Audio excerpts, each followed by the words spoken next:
दोस्तों, मैं मोहम्मद फराज मलिक इजराइल और हमास के बीच चल रही जंग का ताज़ा अपडेट लेकर आपके सामने हाजिर हूं।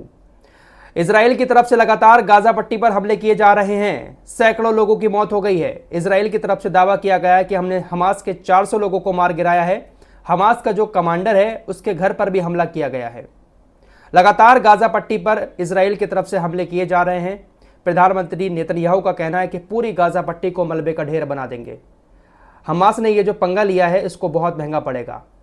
इजराइल की तरफ से गाजा पट्टी पर जो हमला किया गया उसमें एक पुरानी मस्जिद भी पूरी तरह से शहीद हो गई। इजराइल की सेना ने गाजा में खान यूनिस की एक पुरानी मस्जिद को भी पूरी तरह तबाह कर दिया है। तस्वीरें आपकी स्क्रीन पर हैं। तो लगातार इजराइल गाजा पट्टी पर हवाई हमले कर रहा है। बहुत सारे फिलिस्तीनी मारे गए हैं, लेकिन इजराइल को पूरी दुनिया का मीडिया ये दिखा रहा है कि इजराइल अपने सेल्फ डिफेंस में इस तरह के हमले कर रहा है। हमास ने जो आतंकवादी हमला किया इजराइल के ऊपर, तो इजराइल अब सेल्फ डिफेंस में इस तरह के हमले कर रहा है, लेकिन पूरी तरह से एक मस्जिद को तबाह कर दिया है।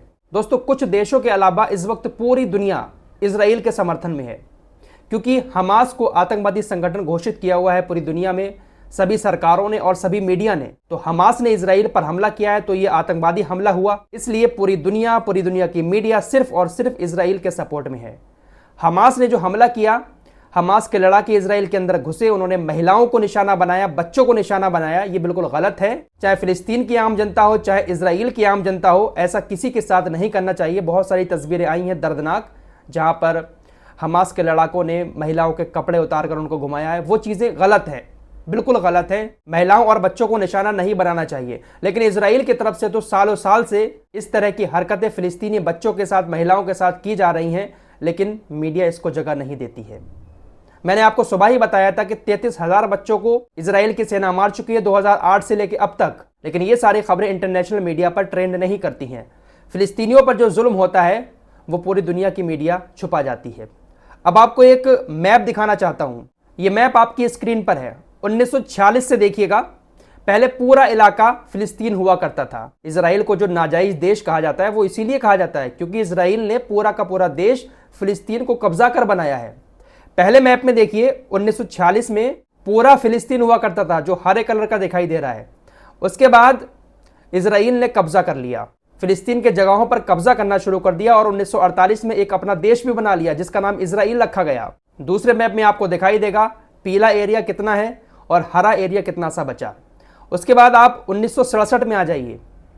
इस तीसरे मैप में देखिएगा कितना ज़्यादा एरिया पीला हो चुका है और हरा एरिया कितना सा बचा है।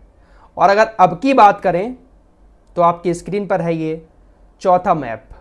इस मैप में देखिए पूरा का पूरा एरिया पीला हो चुका है, यानी पूरे फिलिस्तीन पर इजराइल कब्जा कर चुका है। आपको इस चौथे मैप में हरा कलर कहीं कहीं पर दिखाई देता होगा। बस इतना ही फिलिस्तीन बचा है, बाकी फिलिस्तीनियों की सभी जगहों पर इजराइल कब्जा कर चुका है।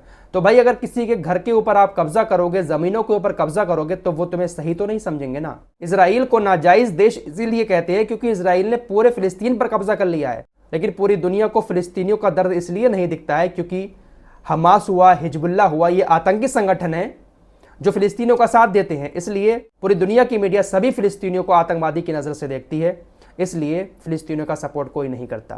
फिलहाल हमास ने कल ये जो इजराइल के ऊपर हमला किया उसके बाद बहुत सारे लड़ाके इजराइल में घुस गए। जो फिलिस्तीन वाला इलाका इजराइल ने कब्जा रखा था, दक्षिणी इजराइल में कई सारे इलाकों को आज़ाद भी करवा लिया।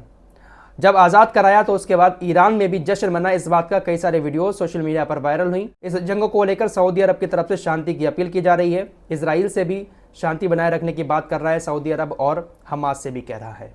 तो फिलहाल जंग बहुत बुरी हो रही है, लेकिन पूरी दुनिया आराम से इस जंग को देख रही है। कोई भी शांति की अपील नहीं कर रहा है और इस जंग में बेकसूर मारे जा रहे हैं। फिलहाल इस खबर पर हमारी नजर बनी रहेगी। लेटेस्ट अपडेट पाने के लिए हमारे चैनल को सब्सक्राइब कर सकते हैं। मिलते हैं एक और नई वीडियो के साथ, तब तक के लिए अपना ख्याल रखिए।